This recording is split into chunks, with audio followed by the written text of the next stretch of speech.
सगळ्यांना नमस्कार. श्री स्वामी समर्थ. मी ज्योती. कसे आहात सगळे? मजेत आहात ना? मजेतच असायला पाहिजे, कारण आयुष्य हे एकदाच भेटतं आणि ते खूप मजेने जगायला पाहिजे. असं म्हणतात की मेल्यानंतर स्वर्ग आणि नर्क दिसतो, पण जिवंतपणी जर खरंच तुम्हाला स्वर्ग बघायचं असेल ना, तर एकदा तरी कोकण फिरून या. खरंच स्वर्गाची अनुभूती होते. खरंच म्हणजे आज जे काही सुंदरता आहे ना, कॅमेरामध्ये घेऊ शकत नाही आणि ती डोळ्यात भरून घ्यायची असेल आणि खरा स्वर्ग बघायचा असेल ना, नक्की कोकणामध्ये फिरायला जा. खरंच स्वर्गाहूनही म्हणतात ना, तो आहे की नाही ते नंतरच माहीत पडेल.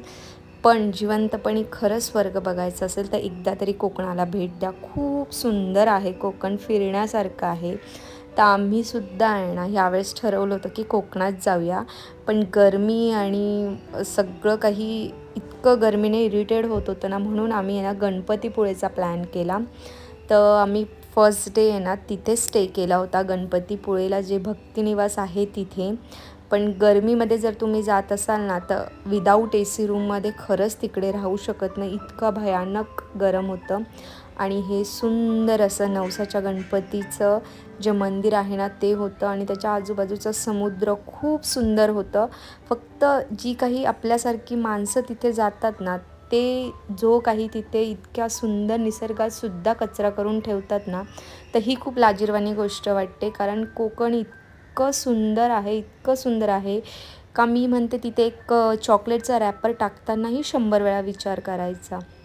कारण आता काही सध्या जिवंत राहिलं आहे आणि जो निसर्ग खरा राहिला आहे तो फक्त कोकणात उरला आहे. बाकी आपल्या मुंबई, पुणे शहरात तर नुसत्या बिल्डिंगच उभ्या होत आहे.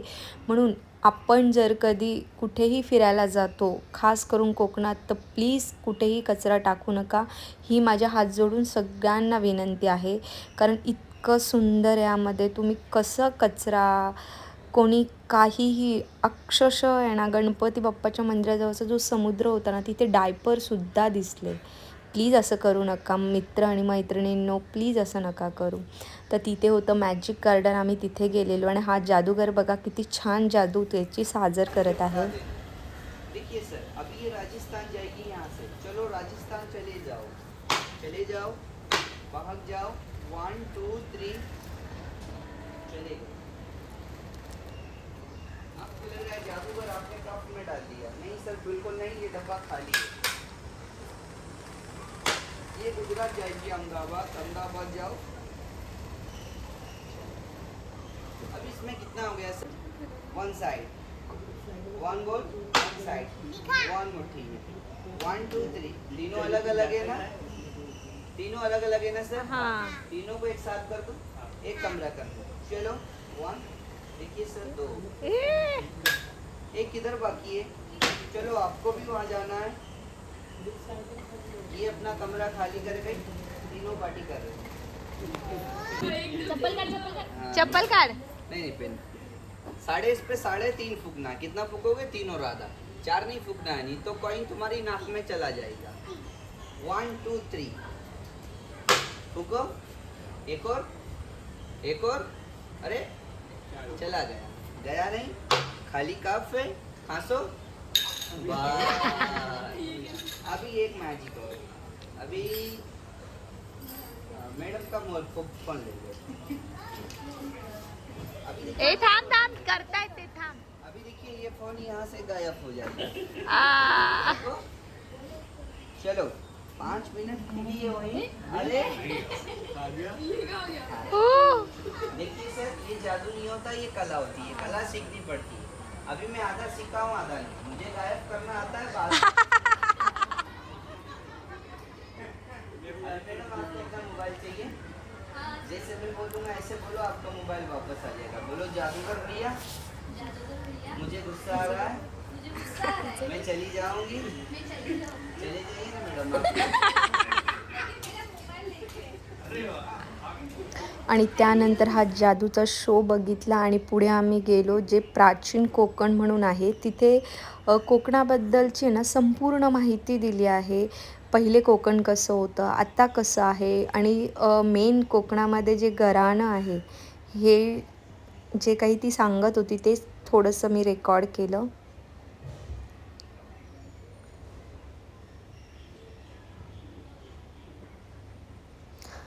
कोकणाबद्दलची संपूर्ण माहिती ती आम्हाला सांगत होती. ती एक गाईड होती तिथे आणि खूप छान इतकं सुंदर त्यांनी आहे ना, हे 3 एकरमध्ये संपूर्ण होतं आणि कोकणात मेन जे असतं ते घराणं. देवापुढे जे घराणं आपण बोलतो ना, ते इतकं सुंदर प्रकारे ती हिंदी होती म्हणजे यूपीची होती तरी तिने हिंदीतून खूप छान एक्सप्लेन केलं आणि जे काही इथे ज्या कोकणातल्या प्रथा आहे, पूर्वी कसं असायचं, काय एक एक गोष्टीबद्दलची तिने संपूर्ण इतकी सविस्तर आणि खूप सुंदर अशी माहिती दिली आणि कोकण प्राचीन कोकण कसे होते आणि आत्ताचे सुद्धा आहे ना, त्यांनी जमेल तितकं जपण्याचा प्रयत्न केला आहे. ते यातून सगळं त्यांनी सादर करण्याचा प्रयत्न केला आहे आणि हे बघितल्यानंतर खरंच खूप छान वाटतं. कारण आपल्या पिढीने तर बघितलं आहे, पण आपल्या मुलांची जी पिढी आहे ना, त्यांना हे सगळं बघायला खरंच मुंबईत भेटत नाही. म्हणून जेव्हाही आपण जातो ना, अशा ठिकाणी मुलांनाही नेणं खूप खूप म्हणजे खूप गरजेचं आहे.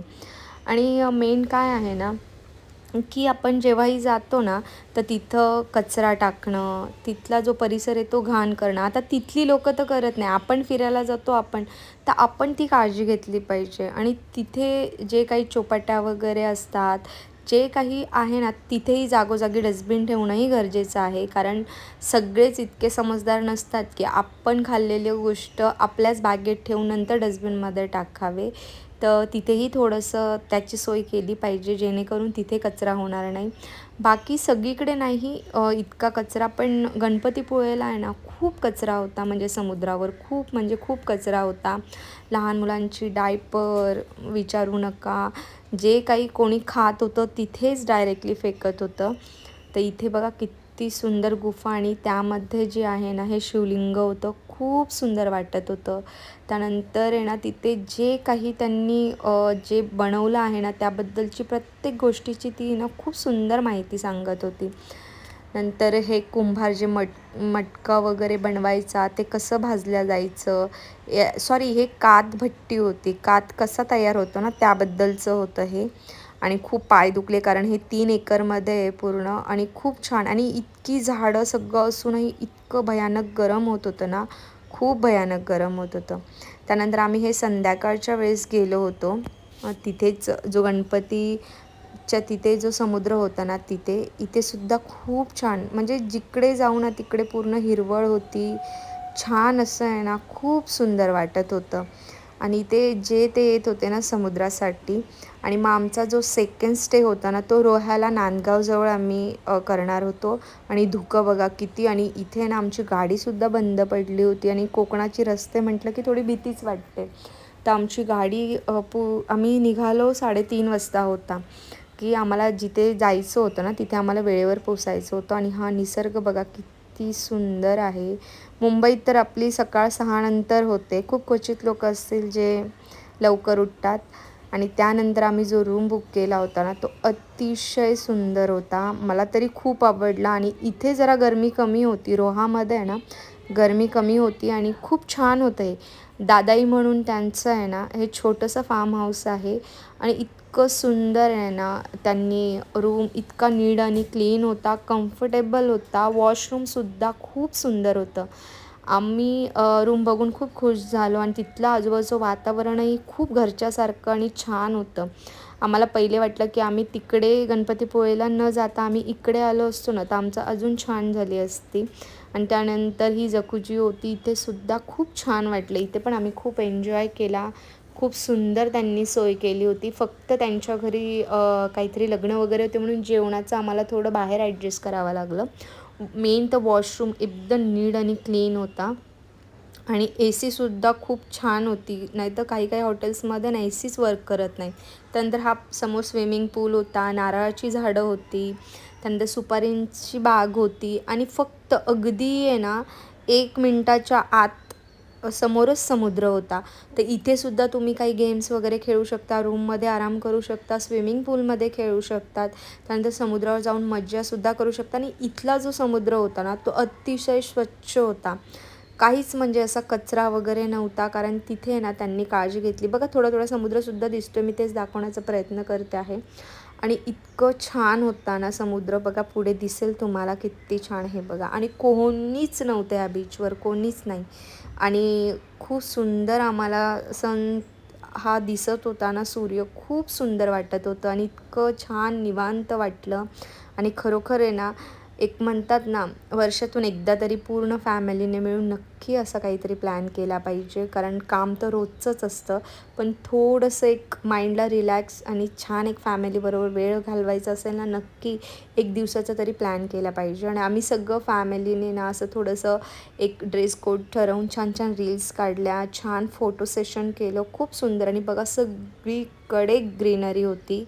आणि तरी पण त्यांचा स्टाफ नव्हता लग्न असल्यामुळे, म्हणून थोडासा इकडे तिकडे नॉर्मल कचरा होता, पण छान होतं, अतिशय छान आहे.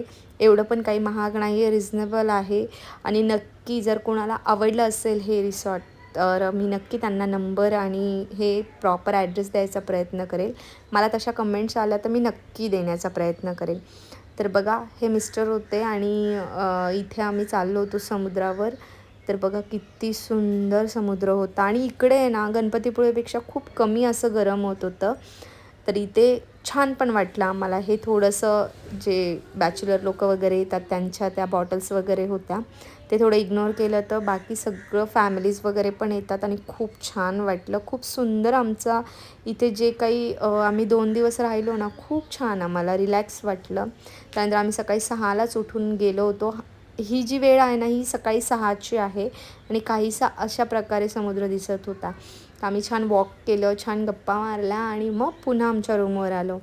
तर तुम्हाला कसं वाटलं? तुम्ही यावेळेस कुठे कुठे फॅमिलीसोबत गेलात मला नक्की सांगा. आणि सगळ्यांना रिक्वेस्ट आहे, जिथे कुठे आपण फिरायला जाऊ तिथे प्लीज कचरा करू नका.